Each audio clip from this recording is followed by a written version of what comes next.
ছোট্ট গ্রামের এক কোণে বাগানঘেরা একটি পুরনো টিনের ছাউনি ঘরে থাকতেন বুড়ো দাদু হারুন আলী।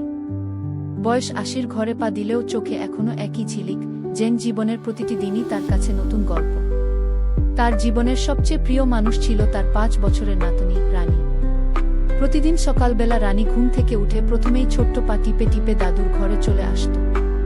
দাদুর কোলটা যেন তার সবচেয়ে নিরাপদ আশ্রয়। দাদু তখন তার জন্য দাঁতের ব্রাশে পেস্ট লাগিয়ে রাখতেন, আর রানী ব্রাশ করার বদলে দাদুর কাঁধে মাথা রেখে গল্প শুনতে চাইত। দাদু, তুমি কি আবার সেই রাজপুত্রের গল্পটা বলবে?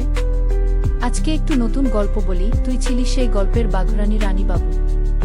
দাদু মুচকি হেসে বলতেন। বিকেলের বেলা দাদু নাতনি দুজনেই বাগানে গিয়ে বসত।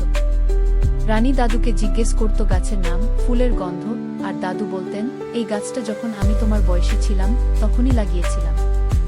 এখন তুমি বড় হলে এর ছায়ায় তোমার সন্তান খেলবে। একদিন স্কুলে একটা বেস্ট ফ্যামিলি মেম্বার বিষয়ক ড্রয়িং করতে বলেছিল রানী। সে একটা পড়া হাত পা কাঁপা এক বুড়ো মানুষকে এঁকে লিখেছিল, মাই বেস্ট ফ্রেন্ড দাদু। শিক্ষিকা জিজ্ঞেস করেছিলেন, রানী বন্ধুরা নেই? রানী মুচকি হেসে বলেছিল, আমার সেরা বন্ধু তো আমার দাদু, তিনিই সব গল্প জানেন, সব গুছিয়ে রাখেন, আর আমার সব দুঃখে গলা জড়িয়ে বলেন, দাদুর বুক আছে তো। সেই মুহূর্তটা দাদু ছবিটা হাতে পেয়ে চশমা খুলে চোখ মুছলেন। বয়সের ভারে দুর্বল হলেও ভালোবাসার ওজনে বুকটা তখন ভরে উঠেছিল। এই গল্পটা শুধু এক দাদুনাতি নয়, ভালোবাসার, নির্ভরতার, আর এক প্রজন্ম থেকে আরেক প্রজন্মে ভালোবাসা ছড়িয়ে পড়ার গল্প।